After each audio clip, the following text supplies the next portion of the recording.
caro aluno, retornando então à nossa lei de drogas, venha comigo para a tela. Senhores, já então, em continuação ao que falávamos sobre o artigo 28 da nossa lei de drogas, eu chamo a atenção para um detalhe bastante recorrente em provas e que merece sua atenção.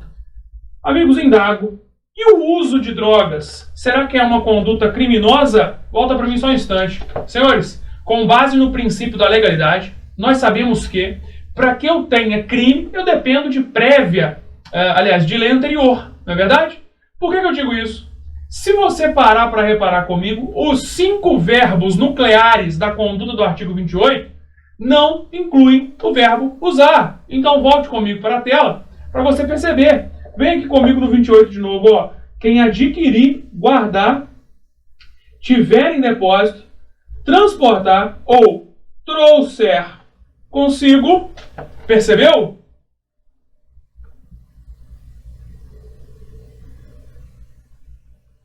Droga para consumo pessoal, ok? Droga para consumo pessoal, né? Vai responder a estes delitos. Amigos, então reparem, o verbo usar, ele não aparece na nossa lei, tá joia? Então, senhores, percebam vocês, o uso de drogas não é crime, ok? Portar droga para consumi-la pessoalmente, sim, isso é. Ah, pessoal, qual que é a diferença? Meus amigos, o usar, né, ele já invade a esfera da intimidade, ele já invade a esfera da escolha da sua própria essência, da sua própria existência, da sua liberdade de vida, do seu meio de vida escolhido. Isso não pode ser figura do direito penal. Agora, enquanto você transita com aquela mercadoria, ela sim pode colocar em risco a sua saúde. Uma vez utilizado, né, a gente já entra aí num campo de intimidade, um campo do anseio da vida privada e que, portanto, não pode ser, por consequência, né, conduta criminosa. Beleza? Comigo na tela mais um instante, né? Então destaco para vocês aqui que o uso de drogas é fato atípico pela ausência desse verbo nuclear. Já o plantio, atenção, é fato típico conforme o parágrafo 1º da nossa lei. Vejamos aqui, ó. As mesmas medidas submete-se quem, para seu consumo pessoal, semeia, cultiva ou colhe plantas destinadas à preparação de pequena quantidade de substância ou produto capaz de causar dependência física ou psíquica. Amigos, com todo respeito ao legislador brasileiro, né, perdeu-se aqui uma oportunidade interessante de definir talvez o que seria pequena quantidade. Isso não foi feito, né? Lamentavelmente. Ok, avanço mais um pouco para que a gente possa explorar aqui algumas questões atinentes ao artigo 28 da Lei de Drogas.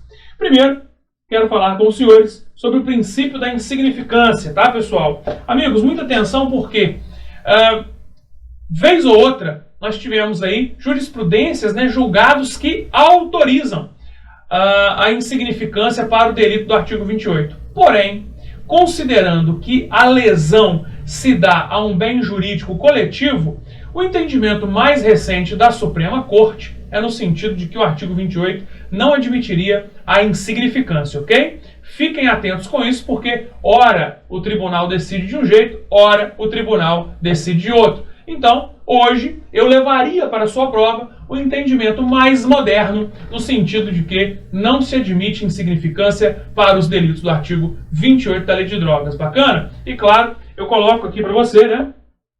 Os tribunais superiores, ora admitem, ora não, a aplicação do princípio da insignificância em crimes de perigo abstrato, né, pessoal?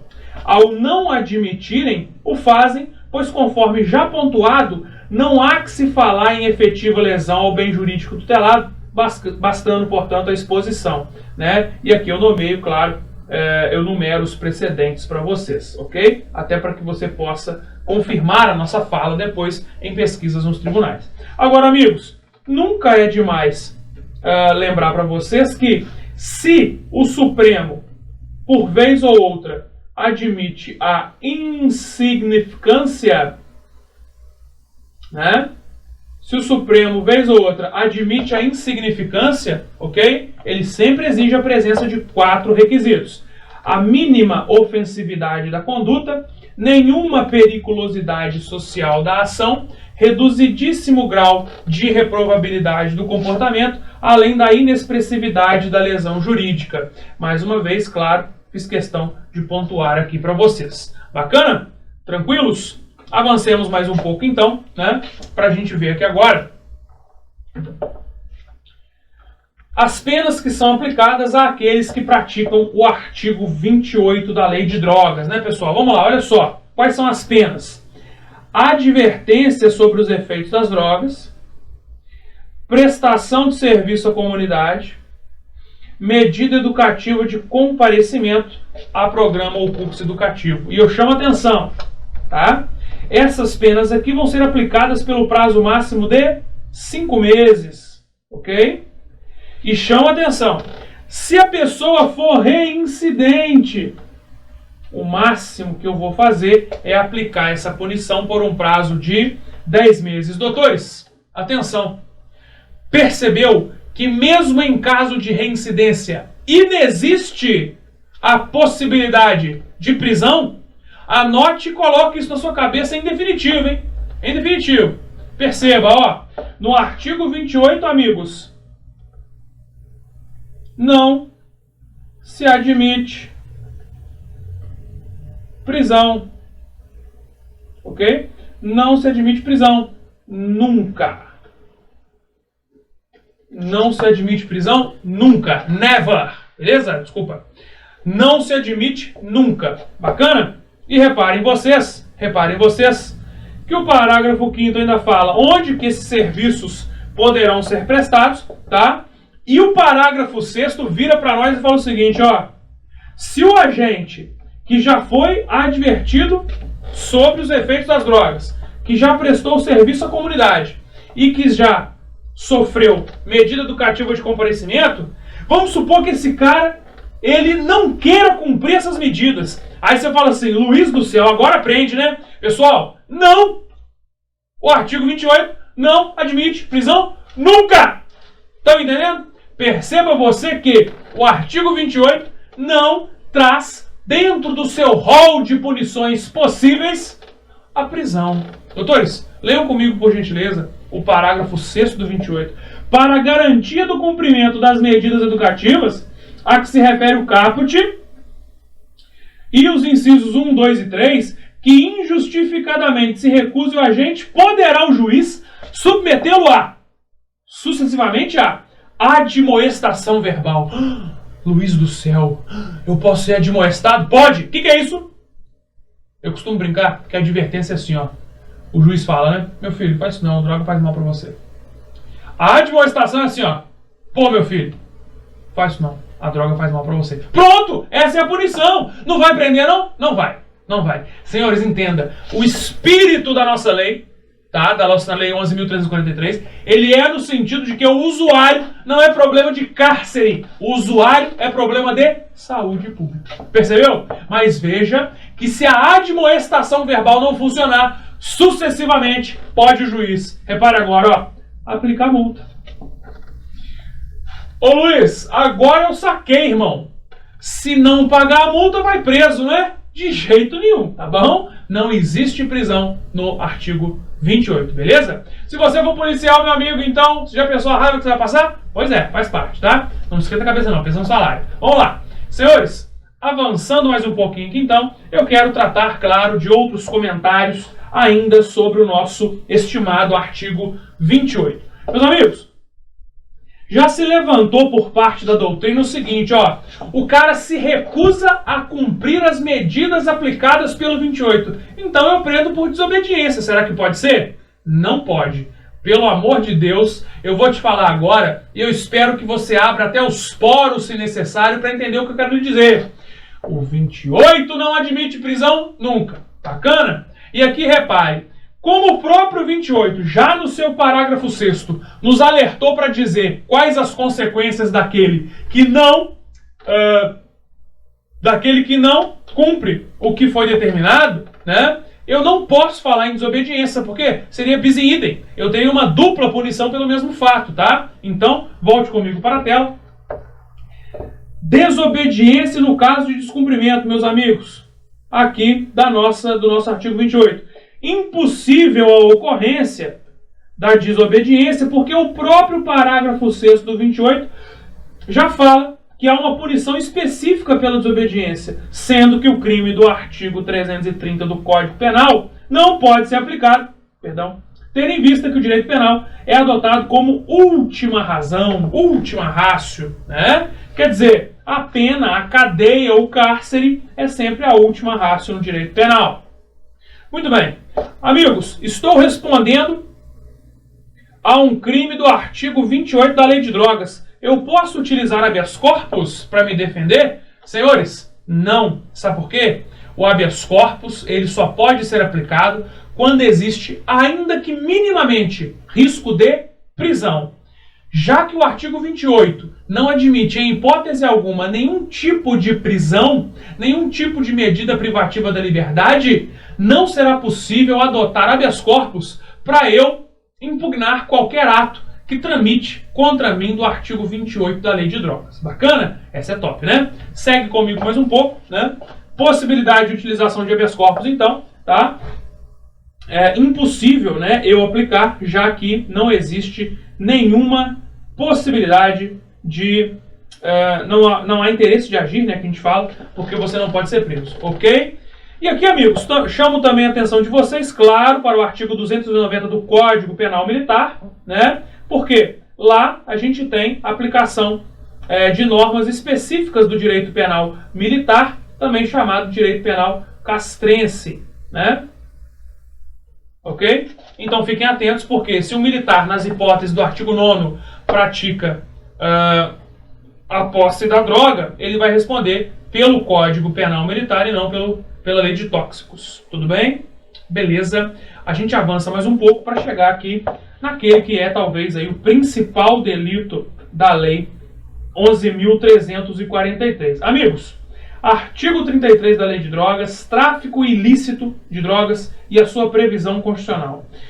Eu gosto de chamar a atenção desse ponto aqui, que é uma coisa muito importante, porque a nossa Constituição, lá no seu artigo 5º, inciso 63, né, ela deixa para nós, meus amigos, uma expressão muito importante, deixa eu voltar aqui, que é o seguinte: nós sabemos que lá na nossa Constituição, o tráfico de entorpecentes,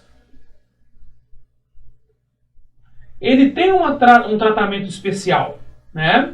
A gente sabe que a Constituição dá um tratamento especial para o tráfico de drogas. Então, meus amigos, se você buscar na Lei de Drogas o nomen iuris, o que é isso, professor? O nome do crime. Se você procurar na Lei 11.343, você não encontrará um crime cujo nome seja tráfico de entorpecentes. E aí, senhores, vem a dúvida.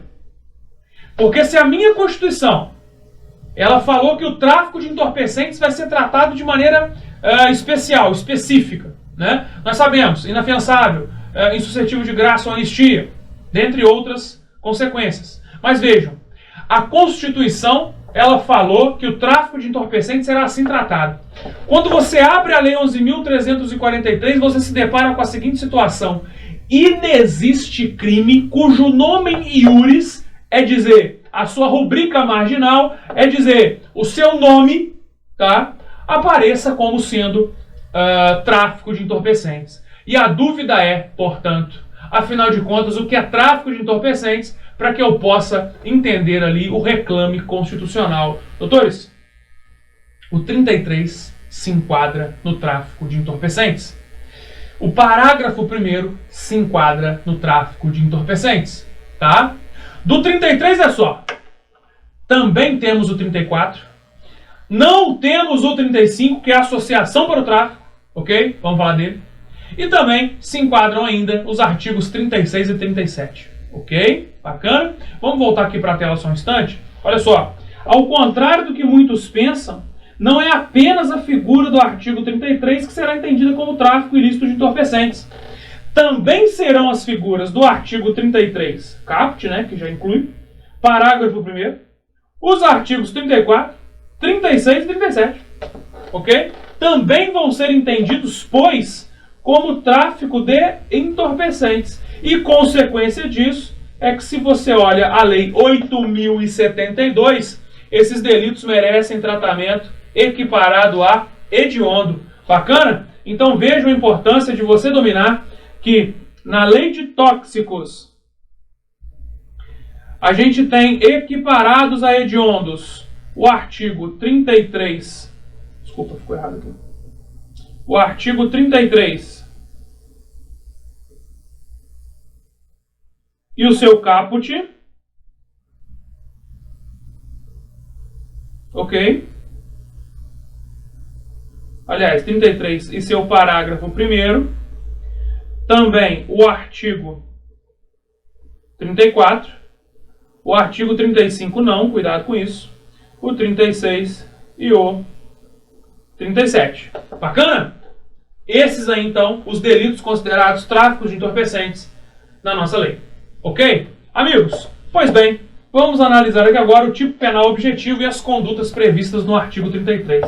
Conte comigo, ó. Importar, exportar, remeter, preparar, produzir, fabricar, adquirir, vender, expor à venda, oferecer, ter em depósito, transportar, trazer consigo, guardar, prescrever, ministrar, entregar a consumo ou fornecer drogas, ainda que gratuitamente, sem autorização ou em desacordo com determinação legal ou regulamentar. Senhores, é isso mesmo que vocês acabaram de conferir comigo aqui. São 18 verbos nucleares. É dizer, são 18 verbos que podem ser condutas típicas do artigo 33 da Lei de Drogas. E claro, eu chamo a atenção, senhores. O fim específico que se tem no artigo 33, tá, não é obrigatoriamente lucrativo. É o fim comercial, é o fim de mercancia. Perceba você que se você carrega drogas, ou transfere, ou transporta, etc., para que as pessoas consumam, volte na tela comigo, ainda que gratuitamente, eu respondo pela Lei de Drogas. Bacana? Aqui, amigos, pena de reclusão de 5 a 15 anos e 500 a 1.500 dias multa. Beleza? Avance comigo mais um instante, então, para a gente poder ver agora as hipóteses equiparadas ao tráfico, tá? Vamos ver aqui, ó. Importa, exporta, remete, produz, fabrica, adquire, vende, expõe à venda, oferece, fornece, tem depósito, transporta, traz consigo ou guarda, ainda que gratuitamente, sem autorização ou em desacordo com determinação legal ou regulamentar, matéria-prima, insumo ou produto químico destinado à preparação de drogas. Senhores, comigo um instante, por gentileza, só para vocês entenderem, é muito comum que as pessoas que mexam com a autoescala de produção de drogas, que essas pessoas possam, às vezes, não ser encontradas com a droga em si, mas com substância, matéria-prima ou insumo que permita a sua produção. Para que essas pessoas não acabem ficando impunes, verdadeiramente impunes, o artigo 33, parágrafo 1º, trouxe essa modalidade. Bacana? Volte comigo para a tela. Também se equipara quem semeia, cultiva ou faz a colheita sem autorização ou em desacordo com determinação legal ou regulamentar de plantas que se constituam em matéria-prima para a preparação de drogas. Inciso 3.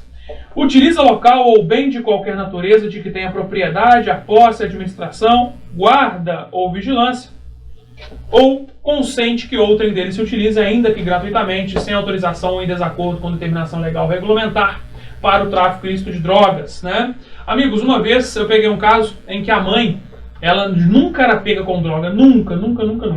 A promotora, muito inteligentemente, denunciou a mãe pela modalidade do artigo 33, parágrafo 1º, nesse inciso, tá? E aí a mãe fazia o quê? Permitia que a casa fosse utilizada em prol do tráfico, Realmente foi uma condenação. Não teve jeito, mas a promotora, de maneira muito inteligente, percebeu que não era a conduta exclusiva de vender, mas se você autorizava que o tráfico que o comércio ilícito de drogas acontecesse dentro da sua casa, você podia sim responder também por tráfico de drogas. Bacana? Na tela mais um instante. Também vai responder aquele que vende ou entrega drogas ou matéria-prima, insumo ou produto químico destinado à preparação de drogas, sem autorização ou em desacordo com determinação legal ou regulamentar, a agente policial disfarçado, desde que presentes elementos probatórios razoáveis de conduta criminal pré-existente. Né? Amigos, vejam, aqui, a fim de se evitar o famoso flagrante forjado, né, ou simulado, nos termos da súmula 145 do Supremo Tribunal Federal, que é um crime impossível, tá?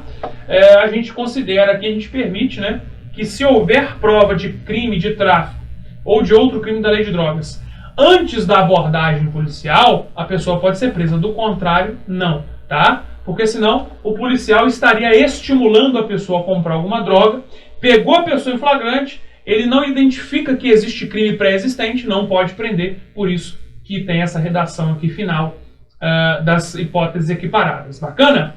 Beleza. Amigos, avancemos mais um pouco aqui para falar do delito de cessão gratuita e eventual de drogas para consumo compartilhado.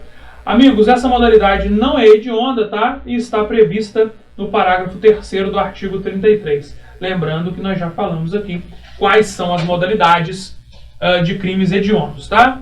Pessoal, na leitura aqui comigo, por gentileza, oferecer droga eventualmente, sem objetivo de lucro, a pessoa de seu relacionamento para juntos a consumirem. Senhores, aqui a gente não tem a característica típica do tráfico de drogas, né? A pessoa compartilha, pode ser gratuitamente ou não, tá? Mas esse compartilhar de drogas aqui traz uma pena muito diferente. Quer ver? Vejamos aqui, ó. Detenção 6 meses a 1 ano. Porra, bem mais tranquilo, né? Sem prejuízo das penas do 28, tá? Tome cuidado com isso. O que eu preciso para diferenciar o parágrafo 3º do 33 caput? Amigos, essa situação de oferecimento da droga tem que ser eventual, tá? A pessoa não pode estar buscando a lucratividade. Tem que ter sido feito essa oferta de droga para alguém do relacionamento. Como assim, Luiz? É uma pessoa próxima, né, pessoal? Tá? Pode ter amizade, parentesco, relação íntima de afeto, coleguismo, etc. Ok? E por último, esse consumo tem que ser, compartilhado. Quer dizer, o cara não pode estar usando sozinho, né? Você tem que estar usando a droga em conjunto. Beleza? Tranquilo? Muito bem. Avancemos mais um pouco para falar agora da figura do tráfico privilegiado. Pessoal, isso aqui na verdade é uma causa de diminuição de pena, mas a doutrina em peso chama de tráfico privilegiado, tá? Só para você entender, volte comigo um instante, que fique claro, né? A súmula do STJ já foi revogada, né? Essa conduta não é equiparada a hediondo, tá? E aqui, senhores, atenção, esse tipo de situação aqui, né? Ele é extremamente benéfico para o réu. A proposta inicial do legislador era evitar o pequeno traficante de que ele pegasse o cárcere, tá? Porque se você reparar comigo aqui um instante, a gente tem no artigo 33, né, uma pena de 5 a 15 anos, tá? E aqui no parágrafo 4º, a gente pode ter uma redução que é de 1/6 até 2... Ah, ficou cortado aqui, pessoal. 1/6 a 2/3, tá? Então veja, se eu pego uma pena mínima e tenho ainda a redução de 2/3, esse cara aqui, pessoal, vai sair com uma pena de 1 ano e 8 meses. Quer dizer, 1 ano e 8 meses em crime sem violência ou grave ameaça, né? Isso aí vai dar uma substituição, sequer vai dar cárcere no final das contas. Então reparem que a proposta legislativa inicial era essa, tá? O que diz para nós aqui o tráfico privilegiado? Nos delitos definidos no caput, quer dizer, o 33, e no parágrafo 1º, as hipóteses equiparadas que a gente viu, as penas poderão ser reduzidas de 1/6 a 2/3, desde que o agente seja, aí já estou puxando para cá, primário, tenha bons antecedentes, não se dedique a outra atividade criminosa e não integre organização criminosa. Senhores, chamo a atenção de um detalhe rico. Quem tem que provar esses 4 elementos aqui, que o cara é primário, que o cara tem bons antecedentes, que ele não se dedica à atividade criminosa, nem pode integrar a organização criminosa, é a acusação, é um ônus que não compete à defesa, é um ônus da acusação. Beleza? E aqui, senhores, no habeas corpus 118.533 do Mato Grosso, nós tivemos a pacificação do entendimento de que o tráfico privilegiado não se equipara a delito hediondo. Bacana? Quem cai no artigo 33, parágrafo 4º, não está submetido às iras da Lei 8.072, que prevê crime hediondo. Bacana? Avance comigo mais um instante. Outro ponto que também quero abordar com vocês é a lei de drogas e a tal da lex tercia. Lex tercia, pessoal, seria aqui uma terceira lei, porque aconteceu um fenômeno interessante envolvendo a lei de drogas. Eu vou narrar aqui para vocês, né? A nova lei de drogas, pessoal, ela tem pena mínima maior do que a lei antiga, tá? Deixa eu explicar para vocês. A nova lei de drogas, ela tem pena mínima de 5 e pena máxima de 15 anos. Beleza? A lei antiga, por sua vez, ela tinha pena mínima de 3 e pena máxima de 15 anos. Então, veja, a nova lei tem pena mínima maior que a lei antiga. Entretanto, a nova lei, quer dizer, essa aqui, né? Ela traz o privilégio no tráfico. Amigos, veja, aqui eu tenho uma pena mínima maior, né? Mas aqui eu tenho a possibilidade de reduzir a pena em até 2/3.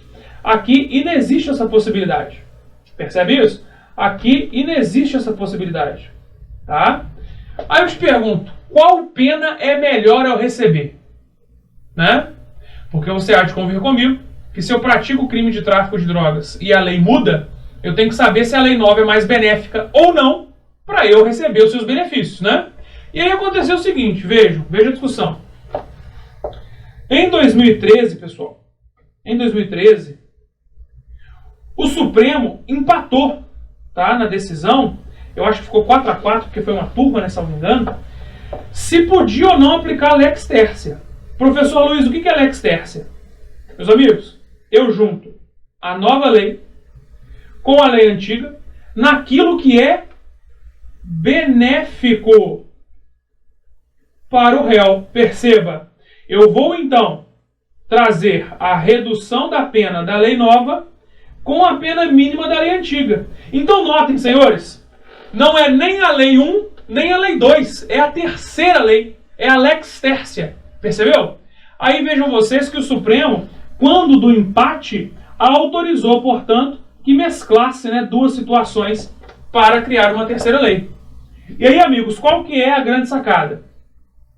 Com isso, se alguém tivesse praticado crime de drogas em 2004, vigência da lei antiga, e estivesse sendo julgado em 2013, por exemplo, vigência da lei nova com aplicação da lex tercia, seria condenado a uma pena de 3 a 15 anos e poderia receber ainda os benefícios do tráfico privilegiado. Beleza? Porém, amigos, né, depois disso, o STJ editou a súmula 501, que diz para nós o seguinte, ó, é cabível a aplicação retroativa da 11.343, desde que o resultado da incidência de suas disposições na íntegra seja mais favorável ao réu do que o advindo da aplicação da antiga lei de drogas, sendo vedada a combinação de leis. Então, professor, não posso fazer lex tercia? Não posso fazer combinação de leis? Não, não pode. Tá, meus amigos? Hoje é entendimento já sumulado pelo STJ e que também é seguido pelo Supremo Tribunal Federal. Bacana? Beleza. Avança comigo mais um pouco. Vamos falar aqui de outra questão envolvendo os delitos da lei de drogas e que são muito importantes para vocês. Crime permanente, meus amigos, e tipo penal misto alternativo, né? Professor, o que é um tipo penal misto alternativo? Senhores, acabamos de contar. São 18 os verbos nucleares da nova lei de drogas. Desculpa, da lei de drogas, né? Com isso, o que eu quero que vocês entendam? Percebam. Senhores, será que se eu estiver carregando e transportando, e se eu estiver trazendo comigo, e se eu estiver portando, eu vou responder 4 vezes a tráfico de drogas? Não. Por quê? Porque veja que a nossa lei, ela traz condutas que são criminosas em um tipo penal misto alternativo, amigos. O que isso significa? Tipo penal misto alternativo quer dizer, dentro de um mesmo se dentro de um mesmo contexto fático eu praticar vários núcleos verbais, né? Se dentro de um mesmo contexto fático o agente possivelmente desempenhar mais de um núcleo verbal, ainda assim considera-se praticado um único tráfico de drogas, beleza? Tranquilos? Pois bem, então se sua prova te perguntar, né, nesse caso, não cabe concurso de crimes. Não cabe concurso de crimes. Percebem isso? Tranquilo? Beleza. Senhores, outra coisa muito importante que a gente tem que comentar. Crime permanente e flagrante permanente e o ingresso em domicílio também pode ser permanente. E aí? Amigos, vocês sabem que a lei de drogas, ela gera a possibilidade ali de você ter uma situação de crime permanente e que, portanto, o flagrante, ele também é permanente. O flagrante, à luz do artigo 5º, inciso 11 da nossa Constituição, é uma das hipóteses excepcionais que autoriza o ingresso em domicílio. Beleza? Por isso que eu trago aqui essa questão e reparem comigo o seguinte entendimento do STJ, né? Amigos, o STJ ele tem precedente que não admite ingresso indiscriminado em domicílio com a simples suspeita policial, tá joia? Sob pena de você esvaziar, né, a cláusula do artigo 5º da nossa inciso 11 da nossa Constituição. Senhores, é dizer, STJ e também STF hoje, tá? Eles já estão proferindo decisões no sentido de que é necessário, fundadas razões são necessárias, fundadas razões para autorizar o ingresso em domicílio, ainda que seja situação de flagrante. Beleza? Tranquilos?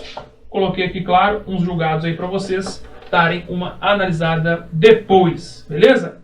Sigam comigo mais um pouco. Eu quero falar com vocês ainda sobre a associação para o tráfico, né, pessoal? Perdão. Associação para o tráfico. Vamos lá. Tá só brincadeira. Ok. Senhores, o seguinte, associação para o tráfico, artigo 35 da nossa lei. Já quero chamar a atenção porque não se equipara a delito hediondo, ok? Não se equipara a delito hediondo. Amigos, a minha preocupação grande com vocês aqui, na verdade, é a gente confundir isso aqui, ó. Associarem-se 2 ou mais pessoas, tá? Porque geralmente, amigos, qual que é a grande confusão que pode ser feita? A associação criminosa, tá? Lá do artigo 288 do Código Penal, antigo quadrilha ou bando, ela fala de 3 pessoas. A associação para o tráfico, artigo 35 da 11.343, fala de 2 pessoas.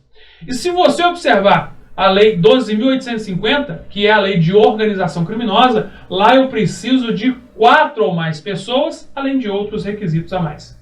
Mas perceba, esse quantitativo de pessoas, né, é que me preocupa na sua prova. E veja, o artigo 35 da lei de drogas, né, ele é bem claro e categórico ao afirmar para nós que bastam 2 pessoas ou mais para a ocorrência da associação.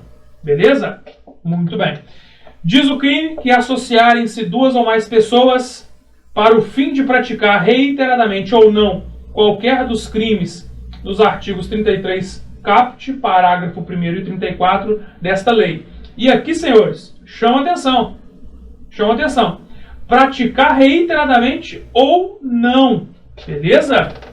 a pessoa vai responder a estes crimes, né? Parágrafo único fala que quem utilizar a associação para praticar também o artigo 36 vai ser incluído nessa punição. Perfeito? Outro ponto importante, senhores, é a gente falar sobre a conversão da pena privativa de liberdade em restritiva de direitos. A princípio, quando a gente bate o olho em dispositivos dessa lei, a gente tem a impressão que isso é impossível, né? Só que temos a resolução número 5 do Senado Federal, atenção a ela, tá? Cuidado com o que a lei não fala diretamente para você, né? Que deixa suspensa, pessoal, a execução da expressão vedada a conversão em penas restritivas de direito do parágrafo 4º do artigo 33 da Lei 11.343, que foi declarada inconstitucional pelo Supremo no habeas corpus 97.256 do Rio Grande do Sul. Então vejam que é possível, sim, converter a pena privativa de liberdade em restritiva de direitos no tráfico de drogas. Basta eu atender os requisitos do artigo 44 do Código Penal, né? Ou eu tenho um crime culposo, que não será o caso, né? Ou é um crime doloso, cuja pena é de até 4 anos sem violência, e também não posso ser reincidente específico, tendo a necessidade de que as circunstâncias judiciais sejam favoráveis, né? Esses aqui são só os requisitos do artigo 44, tá, pessoal? Para o Supremo, cabe a restritiva de direitos desde que presentes esses requisitos. Apesar de a lei proibir antigamente, a resolução removeu esta parte do tipo penal, beleza? Amigos, evoluam comigo mais um pouco para que a gente possa analisar aqui todas as causas de aumento, né, que vão ser emplacadas nos artigos 33 a 37 da nossa lei, né? Aumenta a pena de 1/6, 2/3 se natureza, procedência da substância ou do produto apreendido e as circunstâncias do fato evidenciarem a transnacionalidade do delito. Senhores, não é necessário ter saído efetivamente do país, basta a intenção. Exemplo, alguém que é apreendido, né, no aeroporto, já no portão de embarque. Inciso 2. O agente praticar o crime prevalecendo-se de função pública ou no desempenho de missão de educação, poder familiar, guarda ou vigilância. Claro que se você se vale dessas nobres missões para poder facilitar o tráfico de drogas, você também vai ter a incidência dessa causa de aumento, tá? Inciso 3. A infração tiver sido cometida nas dependências ou imediações de estabelecimentos prisionais, de ensino ou hospitalares, de sedes de entidades estudantis, sociais, culturais, recreativas, esportivas, beneficentes, de locais de trabalho coletivo, de recintos onde se realizem espetáculos ou diversões de qualquer natureza, de serviços de tratamento de dependentes de drogas ou de reinserção social, de unidade militar ou policial ou em transporte público. Notem que o nosso legislador escolheu alguns lugares específicos onde a reprovação da conduta é maior se aquela pessoa se vale dessa localização geográfica contemplada com algum desses estabelecimentos. Perfeito? Inciso 4. O crime tiver sido praticado com violência ou grave ameaça, muito comum nas grandes facções, né, pessoal, infelizmente, ou ainda com arma de fogo ou qualquer processo de intimidação difusa ou coletiva. Temos ainda o inciso 5, que fala que é caracterizado, aumento de pena, né, se for caracterizado tráfico entre estados da federação ou entre estes e o Distrito Federal. É porque, tecnicamente, né, pessoal, o Distrito Federal não é estado, então por isso que traz essa distinção. Inciso 6. Se a prática envolveu ou visar atingir criança ou adolescente, ou quem tenha, por qualquer motivo, diminuída ou suprimida a capacidade de entendimento e determinação. Inciso 7. O agente financiar ou custear a prática do delito. Muito bem. Senhores, me aproximando de um fim aqui, eu quero abordar ainda com vocês a dosimetria da pena. Por quê? Porque o artigo 42... ele fala para nós, tá, que a natureza e a quantidade da droga, elas podem agravar a pena da pessoa. Percebe? Então veja, o juiz na fixação das penas considerará com preponderância sobre aquelas do artigo 59, natureza, quantidade de substância ou produto, personalidade e conduta social do agente. Amigos, a grande questão aqui é você perceber que na hora da fixação da pena, o sistema trifásico do nosso artigo 68 do Código Penal, o magistrado ele tem que observar duas coisinhas mais do que as outras. Qual que é a natureza da droga e qual a quantidade da droga. Senhores, quanto maior a quantidade e quanto mais nociva a droga, maior a reprovação da conduta. Concordam comigo? Temos que ficar atentos, porque às vezes o magistrado costuma utilizar na primeira fase um motivo, na segunda fase o mesmo motivo e na terceira fase o mesmo motivo para exasperar a pena. Ora, eu não posso utilizar mais de uma vez o mesmo argumento sob pena de eu praticar bis in idem. Perfeito? Senhores, por último aqui, há que se falar em delação premiada na lei de drogas. O indiciado ou acusado que colaborar voluntariamente com a investigação policial e o processo criminal na identificação dos demais coautores ou partícipes do crime ou recuperação total de produto de crime ou parcial, no caso de condenação, terá a pena reduzida de 1 a 2/3. 1/3 a 2/3. Amigos, o que eu quero chamar a atenção de vocês aqui? Muita atenção com essa palavra. Voluntariamente. Tá? Por quê? Senhores, vejam que a delação premiada, ela não depende, tá joia? De nada, senão da voluntariedade. O que eu quero dizer com isso? Eu não posso falar, às vezes a prova assim, liberdade de depoimento. Não é liberdade, é voluntariedade. A pessoa tem que querer, tá? Tem que querer fazer o depoimento. Às vezes a iniciativa nem foi dela, perdão. Às vezes a iniciativa nem foi da pessoa. Às vezes a iniciativa nem foi da pessoa. Veja. Eu quero dizer o seguinte. O indiciado ou acusado que colaborar inicialmente, né, tá errado. É voluntariamente. Ok? Muita atenção com a troca dessa palavrinha aqui, que pode passar desapercebida para vocês. Ok? Tranquilos? Amigos, acabei estourando um pouco no tempo do vídeo aqui, mas está aí os principais detalhes da lei de drogas para você. Sempre importante frisar a necessidade da leitura da lei seca, mas aqui com certeza aquilo que a prova puder te cercar, você estará blindado com este conhecimento. Bacana? Até o nosso próximo encontro. Um grande abraço.